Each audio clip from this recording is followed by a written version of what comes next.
warahmatullahi wabarakatuh. Halo teman-teman semua. Gimana nih kabarnya? Semoga sehat-sehat selalu ya di masa pandemi ini. Oke, welcome to our first podcast. Di sini aku udah datang 2 tamu cantik-cantik nih dari mahasiswi. Sebelum ke mereka, aku kenalin diri dulu ya. Kenalin, nama aku Jania Arinta dari Fakultas Hukum Universitas Bangka Belitung. Sekarang aku mau kenalan sama kakak ini ujung nih. Aku dulu nih ya. Iya. Oke, halo teman-teman semua. Perkenalin, nama aku Nada Mulda Fitria. Kebetulan aku juga sama nih dari Fakultas Hukum Universitas Bangka Belitung. Kalau sekarang aku semester 4. Gimana nih yang Halo familiar? semua, kenalin juga aku Asifia Ulantirana, panggil aja Via. Aku juga mahasiswi dari Universitas Bangka Belitung, Fakultas Hukum.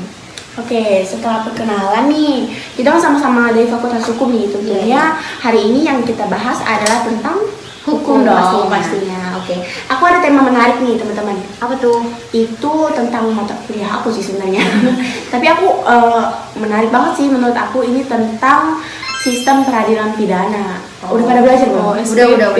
Iya, SPP sih sering kita bilangnya. Nah, aku tertarik sama satu topik nih, yaitu tentang upaya rasional sistem peradilan pidana. Nah, aku mau tanya-tanya nih sama kalian. Pertama aku ke Via dulu deh.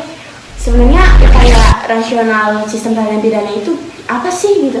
Oke, kita bahas upaya rasional sistem peradilan pidana. Nah, pada mulanya dampak dari kasus hukum pidana ini hanya kepada korban. Itu berupa hak dan kewajibannya. Namun seiring berjalannya waktu ternyata ada pihak-pihak lain nih yang ibaratnya tuh ikut campur atau terkena imbas dari suatu kasus gitu kan. Jadi bukan hanya berbicara tentang korban.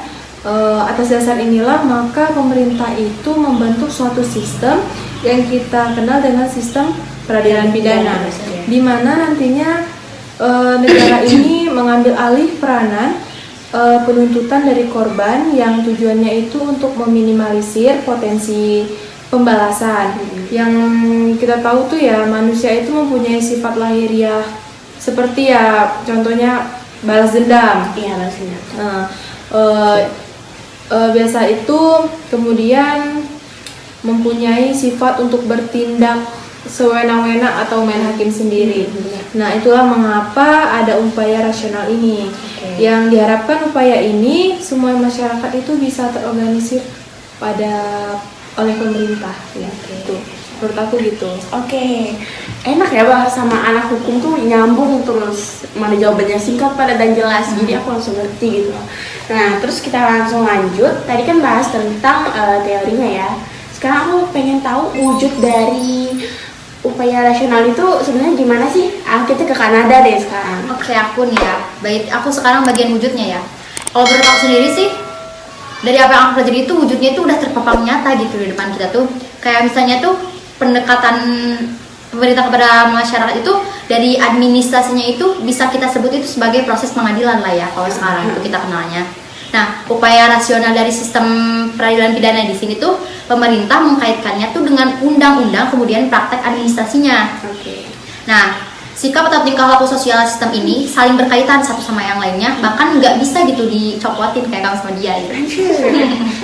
Nah, kemudian pemerintah juga menyusun komponen-komponennya gitu. Komponen-komponennya itu kebetulan ada 4 kan ya.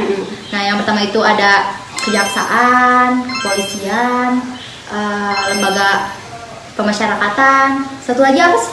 Aduh, aku lupa. Kejaksaan nggak sih? Pengadilan ya sih? Oh, pengadilan. Iya, aku lupa. Oke, sorry ya. Nah, terus kalau kita merujuk nih ya ke salah satu pendapat Barda Nawawi Arif nih. Menurut dia tuh ada 3 gitu sistemnya tuh. Yang pertama itu ada suatu peraturan hukum pidana. Yang kedua itu ada sanksi pidana. Dan yang terakhir itu intinya itu menurut aku tuh mekanismenya itu tuh. Prosesnya ya. Iya, segitu sih menurut aku kalau dari si wujudnya itu. Aku langsung puas banget sama jawabannya, sumpah. Oke, kita langsung lanjut ya. Aku mau penasaran lagi nih sama aku pernah baca buku SPP itu ada tentang politik kriminal. Kriminal aja ada politiknya ya ternyata. Iya. Apa sih sebenarnya itu? Siapa nih yang kira-kira bisa jawab nih? Sepertinya bagian aku nih ya. Iya, oke, aku langsung aja.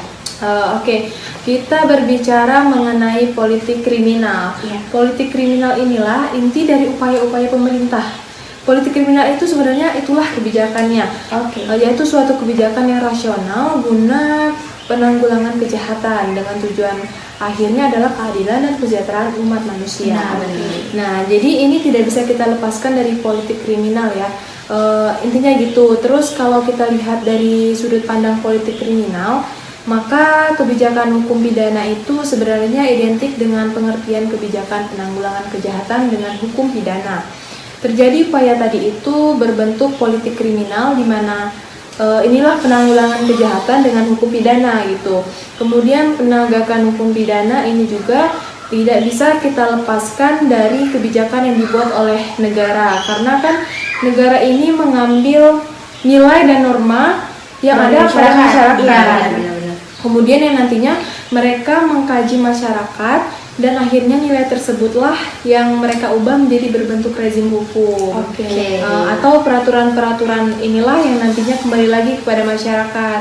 Jadi pada intinya sistem peradilan pidana ini beralur yang awalnya dari masyarakat kembali lagi kepada masyarakat. Oke, Gitu. oke, paham, Yang paham, awalnya paham. masyarakat itu menemukan nilai mengenai baik atau buruknya sesuatu, kemudian pemerintah menangkap nilai tersebut dengan mengeluarkan kembali peraturan yang mau tidak mau harus dipatuhi oleh masyarakat. Oke. Itu sebenarnya hal seperti inilah yang termasuk upaya ini masuk ke dalam sistem peradilan pidana gitu. Oke, jadi kita sebenarnya udah bahas nih upaya-upaya deh tadi ya. Oke, jadi sebenarnya aku mau nanya banyak nih, cuman waktu kita terbatas gitu loh. Nah, Aku juga next time kita ya, kan guys. anak sibuk gitu. Iya, oh my god, banyak apa gitu ya, banyak Oke. kesibukan masing-masing. Mungkin sedikit closing statement dari aku. Kalau menurut aku sendiri ya percuma kalau pemerintahnya itu udah membentuk komponen, kemudian membentuk sistem peradilan pidana, kalau masyarakatnya sendiri itu belum bisa nerima gitu loh. Benar-benar. Jadi kesemuanya itu kan kembali kepada masyarakat, nilai dari mereka, kemudian nanti peraturannya kembali lagi ke masyarakat gitu. Oke, sepertinya waktu kita cuma sampai sini dulu. Nanti kalau selanjutnya itu aku mau ngajak collab lagi gimana, bisa kan? Bisa lah, bisa. Insya Allah. Jadwalin aja lah ya. Bisa dong, oke deh. Oke teman-teman, sekian podcast kita hari ini membahas mengenai sistem peradilan pidana yang sangat luar biasa nih. Tepuk tangan dulu dong untuk kita. Luar biasa banget tamunya hari ini guys. Jadi aku selaku moderator pamit undur diri dan teman-teman aku juga. Terima kasih banyak yang udah hadir di sini dan Terima kasih udah berbagi ilmu nih sama kita. Semoga ilmu kita bermanfaat untuk orang banyak ya. Amin. Oke, kita pamit undur diri semuanya. Assalamualaikum warahmatullahi wabarakatuh. Waalaikumsalam warahmatullahi wabarakatuh. Dadah.